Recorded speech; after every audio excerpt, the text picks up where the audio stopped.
Boa noite, pessoal. Estou aqui mais uma videoaula. Nessa agora eu vou ensinar vocês a como colocar um arquivo do WinRAR com senha. Ninguém acessar, só você. Primeiramente, vamos lá, tá o arquivo que a gente queira compactar. Vou proteger com a senha do WinRAR também. Aqui eu dei uma pasta de teste, uma foto aqui da Lady Gaga. Só um exemplo. Clica com o botão direito em cima dela. Aí você coloca adicionar para o arquivo. Aí clica ali. Aí vem aqui em adicionar somente arquivos, contributo, arquivo. Selecione essa. Coloca avançado. Clica em avançado. E vem aqui em configurar senha. Aí coloca a senha aqui. O meu no caso vai ser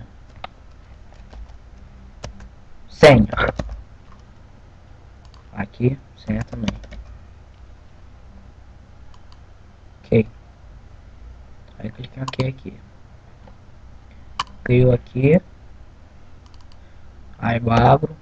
Se alguém for tentar abrir, ó, insira a senha do arquivo criptografado.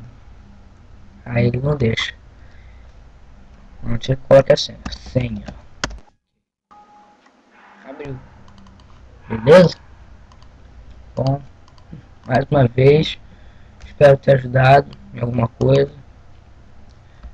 Tá, beleza. Coisa, manda uns comentários aí. Visitem meu site aí. Tá aqui em mostrar. www. Não. http dois pontos inforock.no.comunidades.net.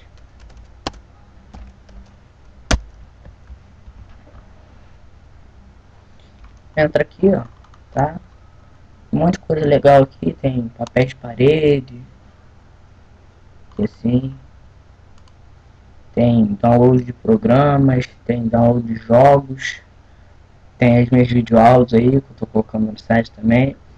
Tem as apostilas para programa, se vocês quiserem. Se tiver com dúvida em algum programa, vem aqui e baixa uma apostila.